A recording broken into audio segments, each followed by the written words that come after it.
आपका स्वागत है सॉलिड स्टेट के इस कॉन्टिन्यूटी सीरीज में, जहां पे लास्ट टाइम हम लोगों ने पढ़ा था, हम लोगों ने कवर किया था unit cell and crystal lattice. और आज के इस लेक्चर में मैं आपको कराने वाला हूं about the symmetry present in cubic unit cell. Last time हम लोगों ने स्टैंडर्ड क्यूबिक यूनिट सेल के कुछ कैलकुलेशंस भी किए थे, जहां पे हम लोगों ने simple cubic, body centred cubic और फेस सेंटर्ड क्यूबिक पढ़ा था। आज के इस लेक्चर में हमें जानना है about the symmetry of cubic lattice. मुझे बहुत से स्टूडेंट का ये रिस्पॉन्स आया कि सर ये टॉपिक जो एनसीईआरटी में अवेलेबल नहीं है, where can we study? My lecture is for you only. पढ़िए इसे डिटेल में। Let's start the symmetry thing. सबसे पहले आता है कि ये टॉपिक हम लोगों ने कहां से उठाया। Chemistry 12th standard, the solid state is the chapter और symmetry of cubic lattice is our topic for the day. अब स्टार्ट करते हैं कि सिमेट्री ऑफ क्यूबिक लैटिस होता क्या है। सो गाइस, आप पहले ही जानिए कि जो क्यूबिक क्रिस्टल सिस्टम होता है, it is considered as the most symmetric crystal system, क्योंकि इसके अंदर टोटल 23 एलिमेंट्स ऑफ सिमेट्री होते हैं। विल यू बिलीव मी, 23 कितना बड़ा नंबर है। यस, इसी वजह से सारे क्रिस्टल सिस्टम्स को उठा के देखो, सातों के सात क्रिस्टल सिस्टम के अंदर सबसे ज्यादा सिमेट्रिक होता है क्यूबिकल वन। अब आते हैं कि इसमें एलिमेंट ऑफ सिमेट्री का मीनिंग क्या होता है। एलिमेंट ऑफ सिमेट्री क्या होते हैं, जरा यहां से समझते हैं कि सिमेट्री एलिमेंट कुछ भी हो सकता है। एक पॉइंट हो सकता है, एक लाइन हो सकता है और एक प्लेन हो सकता है। About that the symmetry operations can take place. अब ये सिमेट्री ऑपरेशन का मीनिंग क्या है, ये फटाक से जान लेते हैं। यहां पे नेक्स्ट लाइन से बोला गया कि सिमेट्रिक ऑप्शंस वो एक्शंस होते हैं that leaves an object looking like the same after it has been carried out is called as symmetry operation. मतलब किसी भी ऑपरेशन को करने के बाद में, चाहे फ्लिप करें, चाहे कट करें या किसी पॉइंट को मेजर करें, अगर आपको सेम ऑब्जेक्ट बार बार रिफ्लेक्ट हो रहा है, इसीलिए हम लोग उसको बोलेंगे सिमेट्री ऑपरेशन। सो यहां पे हमारे सामने क्यूबिकल बॉक्स दिया हुआ है और इस क्यूब के बेसिकली कितने एलिमेंट ऑफ सिमेट्री होते हैं उसे जानने के लिए हमें जाना पड़ेगा नेक्स्ट स्लाइड में। Let's move to the next slide. 3 elements of symmetry कौन कौन से भाई साहब? Plane of symmetry, axis of symmetry, centre of symmetry. और इन तीनों को डिस्कस करने वाले हैं आज के लेक्चर में। फटाक से आ जाइए।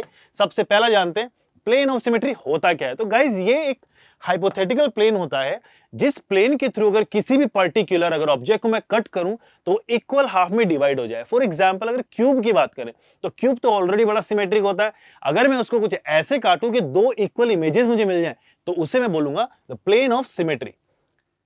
सबसे पहले चेक करते हैं कि सबसे पहला कौन से टाइप के यहां पे प्लेन्स बन सकते हैं। सबसे पहले आता है rectangular plane of symmetry. Rectangular plane of symmetry क्या होता है? जिसके अंदर आपको 4 फेस सेंटर से निकलेगा, 4 एज सेंटर से और 1 बॉडी सेंटर से पास होगा। बड़ा इजी यार, इतना ज्यादा दिमाग नहीं लगाने का। यहां पे क्या देखेंगे, ये देखिए आपके सामने मैंने एक इमेज लिया हुआ है या एक क्यूब लिया हुआ है, एक एसेट है, ये एक 3D मॉडल है। तो इस मॉडल के अंदर आप क्या देखेंगे कि अगर मान लीजिए ये अगर एक्सिस मेरा 0,0,0 है और अगर मैं मान लीजिए इनको इस तरह से नहीं दे देता हूं कि ये एक्सिस मैंने मान ली है एक्स एक्सिस है, ये वाली एक्सिस को मैंने बोल दिया जेड एक्सिस है और ये ऊपर जो एक्सिस जा रही है वाई एक्सिस है। करेक्ट है? तो आप इस तरह का प्लेन कट करेंगे जो बेसिकली 4 फेस सेंटर से, ये देखिए ये फेस के सेंटर से जा रहा है। देखिए एक फेस सेंटर हो गया। सिमिलरली अगर मान लीजिए ये फेस से निकल रहा है, ये फेस सेंटर हो गया, ये फेस सेंटर हो गया और ये फेस सेंटर। तो 4 फेस सेंटर से निकल रहा है। These are FCs, face centre. और ये एज सेंटर जो कि ये हैं एज सेंटर्स, ये एज सेंटर से भी पास हो रहा है। ईसी लिख देता हूं, एज सेंटर। तो यहां पे हम लोग कंक्लूड क्या कर सकते हैं कि जैसे एक प्लेन आपके सामने इस तरह से दिखाई दे रहा है, ये वाला प्लेन जो आपको दिखाई दे रहा है, अगर मैं आपसे पूछूं कि कौन सा प्लेन है तो आप बताएंगे कि सर इसकी जो मूवमेंट है वो 2 डायरेक्शन में, एक इस तरफ एक ऊपर की ओर, यानी ये है एक्स वाई प्लेन। ये कौन सा प्लेन है? X Y. सिमिलरली और कौन से प्लेन हो सकते हैं जो इसको इक्वल हाफ में काटेंगे? Try to guess it. Yes, बिल्कुल सही कह रहे हैं आप लोग। अगर मैं मान लीजिए इसी तरह का कोई ऐसा प्लेन लेता हूं, इस तरह से, जो प्लेन इस डायरेक्शन में जा रहा होगा, जेड डायरेक्शन में जाके इस तरह से कट करेगा, तो ये प्लेन क्या है? इस तरह से मूव कर रहा है जेड और एक्स की तरफ। तो यानी ये है X Z plane. Getting me? Easy है। और सिमिलरली अगर मैं इस तरह से ना काट के, इस तरह से न जाके एक डायगोनली ऑपोजिट जाता हूं, या लेट्स से इसके एकदम वर्टिकली ऑपोजिट जाता हूं, इस तरह से कट करता हूं, एक ऐसा लेके इस तरह से इसको ऐसे काट दूं, तो देखिए किस तरफ जा रहा है ये?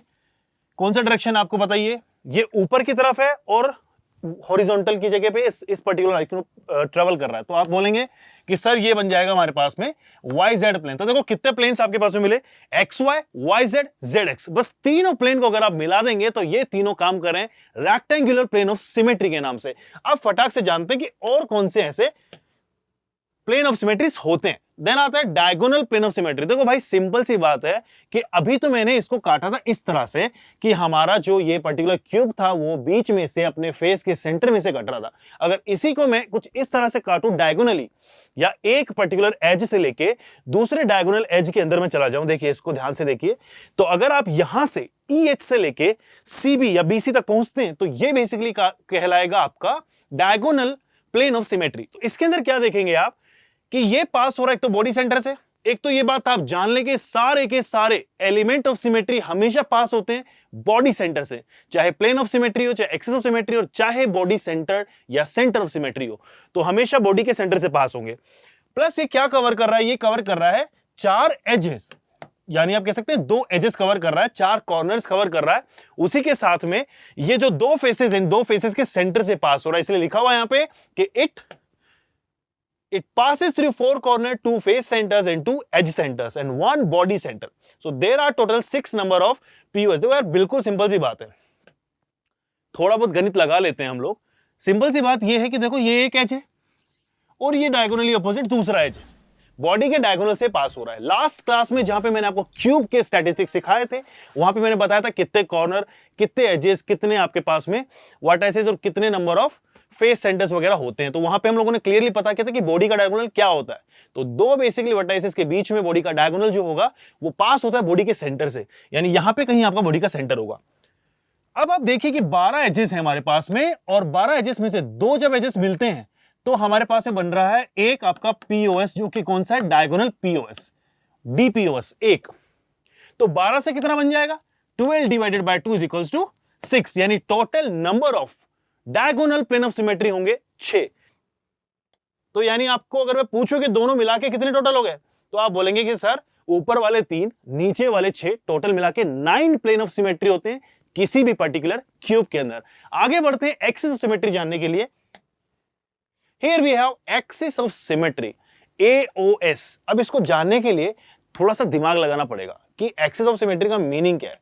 तो देखो गाइस क्या होता है, एक्सिस ऑफ सिमेट्री को थोड़ा सा एलैबोरेट करता हूं कि अगर मान लीजिए मैंने कहा कि ये CN अगर एक्सिस ऑफ सिमेट्री है, या बोलते हैं इसे n fold symmetry, n fold axis of symmetry, इसका मीनिंग क्या होता है, इसका मीनिंग ये है कि अगर आप 360 डिग्री से अगर n को डिवाइड करते हैं और कोई थीटा आता है, अगर आप 360 डिग्री या 2 पाई जिसको हम लोग बोलते हैं उसे डिवाइड करते हैं n से, किसी इंटीजर से, और आपको एक वैल्यू मिलती है थीटा, इसका मीनिंग ये हो गया कि जब जब आप उस पर्टिकुलर एक्सिस से ऑब्जेक्ट को थीटा डिग्री रोटेट करेंगे, जब जब आप उस पर्टिकुलर ऑब्जेक्ट को थीटा डिग्री से रोटेट करेंगे, तो आपको सेम ओरिएंटेशन या बोल सकते हैं सेम ऑब्जेक्ट आपको रिफ्लेक्ट होगा, यानी वो सेम पोजीशन के अंदर वापस से मिलेगा।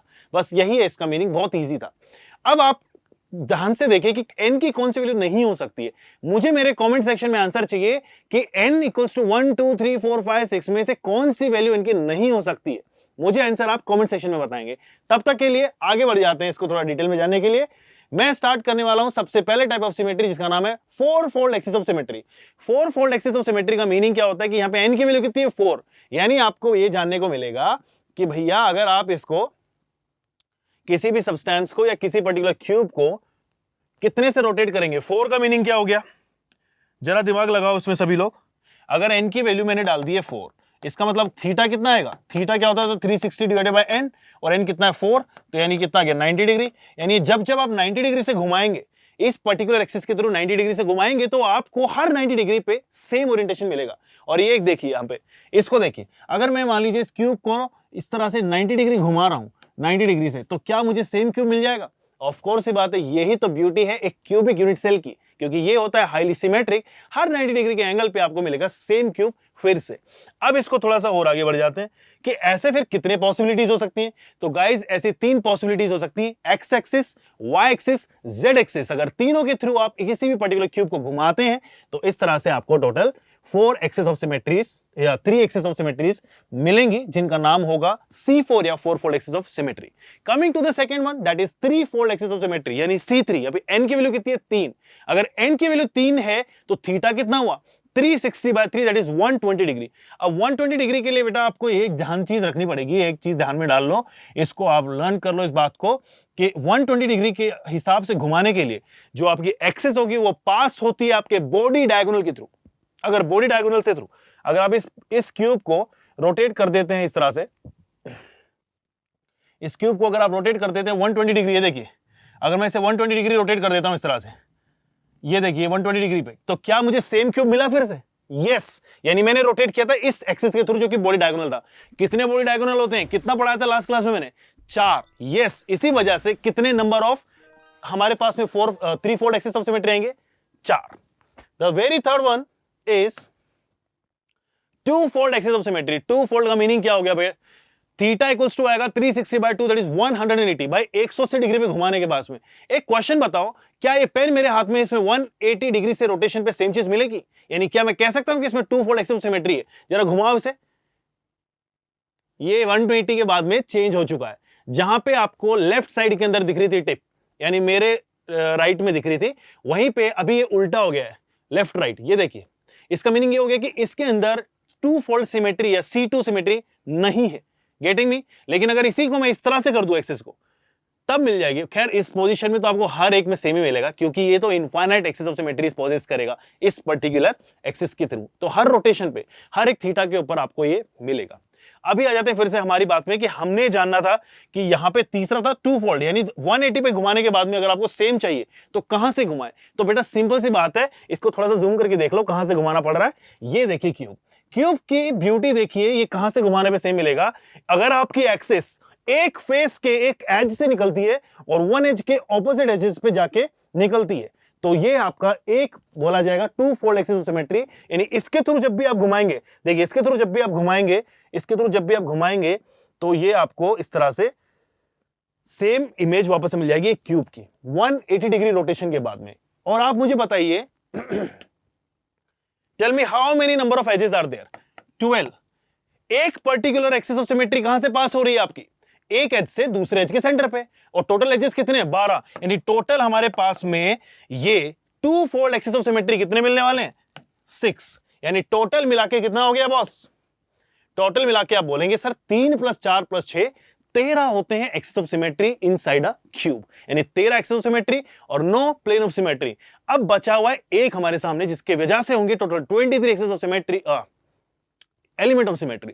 तो एक क्या है, आगे बढ़ जाते हैं, एक है हमारा centre of symmetry.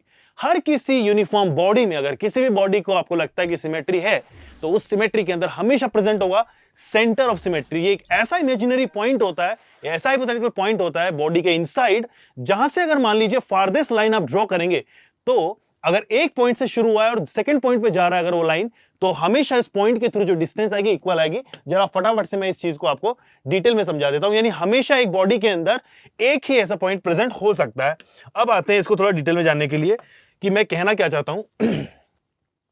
For example, ये एक एज के सेंटर से मैंने एक लाइन ड्रॉ की। ये लाइन जब ड्रॉ होगी तो ये यहां तक आएगी और ऐसे निकल जाएगी। अब अगर मान लीजिए ये ए पॉइंट है, ये बी पॉइंट है, ये सी पॉइंट है और ये डी पॉइंट है, तो यहां पे आप ये देखेंगे कि इस पर्टिकुलर लेंथ को अगर मैं एक्स बोलता हूं और ये वाली पर्टिकुलर लेंथ को जहां पे ये मीट कर रहा है मैं वाई बोलता हूं, तो आप पाएंगे कि एक्स और वाई दोनों इक्वल होंगे। किस कंडीशन में? अगर आपका ये पॉइंट है सेंटर ऑफ सिमेट्री। बस यही था फंडा कि हर एक बॉडी के अंदर एक पॉइंट होगा जिसे हम लोग बोलते हैं सेंटर ऑफ सिमेट्री, जहां से अगर आप कोई भी लाइन ड्रॉ कर रहे हो वो इक्वल पार्ट में डिवाइड होंगी अगर वो इक्वल डिस्टेंस से कह सकते हैं सेग्रीगेट हुई है। जैसे यहां पे अगर ये इक्वल पॉइंट से, अब ऐसा नहीं कि मैंने यहां से लाइन ली सर और इधर खींच दी, तो ये एक लाइन नहीं हुई, ये इट्स नॉट अ लाइन। तो लाइन आपको कंप्लीट ड्रॉ करनी है, एक पॉइंट से दूसरे पॉइंट तक कहीं से भी आप जाएंगे तो आपको सेम लेंथ मिलेगी दोनों साइड में। यही था सेंटर ऑफ सिमेट्री का राज। काफी हो गई बातें, चलो करते हैं कुछ question. Coming back to the lecture, हमारे सामने अब आते हैं कुछ क्वेश्चंस। नहीं आते हैं, पहले आती है समरी। समरी के अंदर हम लोग सीखेंगे कि क्या क्या हम लोगों ने आज के लेक्चर में कवर किया। सबसे पहली बात कि भाई साहब कौन कौन से टाइप के एलिमेंट ऑफ सिमेट्री होते थे, कौन से हैं? Plane of symmetry, POS, line of symmetry या एक्सिस ऑफ सिमेट्री, एओएस और एलओएस भी बोलते हैं। सेंटर ऑफ सिमेट्री थर्ड हमारा था। लाइन ऑफ सिमेट्री और एक्सिस ऑफ सिमेट्री बेटा सेम बात है। आगे बढ़ जाते हैं। क्यूबिकल लैटिस, क्यूबिकल लैटिस के पास में टोटल कितने टाइप के प्लेन ऑफ सिमेट्री होते हैं? टोटल 9 टाइप के प्लेन ऑफ सिमेट्रीज होते हैं। और सेंटर ऑफ सिमेट्री होता था एक और होता है 13 हमारे पास में एक्सिस ऑफ सिमेट्री। तो टोटल मिला के कितने होते थे? 23 element of symmetry, which is maximum in any kind of we can say this crystal system. इसी वजह से क्यूबिकल क्रिस्टल सिस्टम को सैल्यूट करके दिया गया नाम मोस्ट सिमेट्रिक सिस्टम। अब आते हैं कुछ क्वेश्चंस के ऊपर जो मैं आपसे पूछने वाला हूं। The very first one is the number of 4-fold axis of symmetry in a cube is what? 4-fold axis of symmetry कितने होते थे? याद करो बेटा, 4-fold का मीनिंग था 90 डिग्री पे घुमाने में कितने रोटेशन मिलते थे। क्या बताया था? 3 एक्सिस होती थी, X axis, Y axis, Z axis. Answer भी क्या आएगा? चलो एक बार चेक करते हैं कि हिंट क्या दी हुई है। हिंट में दिया हुआ है कि C4 एक्सिस ऑफ सिमेट्री जो होती है वो बनाती है 90 डिग्री विद द सरफेस। जाहिर सी बात है कि 90 डिग्री अगर एंगल आपका बनेगा, 90 डिग्री के ऊपर आपको अगर रोटेशन दिखाना है तो आपको ठीक है ना भाई, XYZ क्लिक करो, आगे बढ़ो यार। Cool. Coming to the next question, that is, पढ़ लेते हैं, number of diagonal POS in a cube. Diagonal plane of symmetry कितने होते थे? भाई दिमाग लगा लो, मुझे तो पूरा याद है कि डायगोनल प्लेन ऑफ सिमेट्री कैसे बनता था। डायगोनल का मतलब ही क्या होता है बेटा? एक एज से लेके दूसरे एज तक, यानी एक एज से लेके अगर दूसरे एज तक हम लोगों के पास में जा रहा है तो आप कंसिडर करेंगे इसको। ये मैं क्या बना रहा हूं? एनीवेज, हमारे पास में टोटल कितने होते हैं एजेस? 12 एजेस। और 12 एजेस के चलते जब दो एजेस को मिलाते हैं जो डायगोनली अपोजिट है, एक आपका प्लेन क्रिएट होता है। तो मुझे बताइए कि कितने प्लेन ऑफ सिमेट्रीज बन पाएंगे, कितने कपल ऑफ एजेस बन पाएंगे? डिवाइडेड बाय 2 करो भाई, कितना आ जाएगा? 6 आ जाएगा। अबे इसको मत देखो, ये नेगेटिव नहीं है, ये तो जस्ट लिखा गया। तो 6 आपके पास में प्लेन ऑफ सिमेट्री मिलती है जिन्हें डायगोनल प्लेन ऑफ सिमेट्री बोलते हैं। कौन सा ऑप्शन सही लग रहा है? ऑप्शन सी सही लग रहा है। पिक कर लेते हैं इसे, और पिक करते हैं तो देखते हैं क्या आंसर आ रहा है। कूल। अब कूल तो होना ही था। सो गाइस, ऐसे ही मजेदार और इंटरेस्टिंग लेक्चर्स के लिए बने रहो मेरे चैनल पे। उसके लिए 2-3 चीजें प्लीज कर लेना। सबसे पहला आता है आपको MBibe ऐप को डाउनलोड करना, क्योंकि वहां पे आपको मिल जाएगा लर्न प्रैक्टिस टेस्ट का एक AI बेस्ड वर्जन, जिसके वजह से आपको बहुत कुछ चीजें सीखने को मिलेंगी। यहां से आपको मिल जाएगा टेलीग्राम का हमारा लिंक, जहां पे हम लोग आपको डील करेंगे मजेदार क्वेश्चंस के साथ में और अपडेट रखेंगे आने वाले वीडियोस के लिए। So until then, keep imbibing and keep learning guys. Keep imbibing. We believe in you.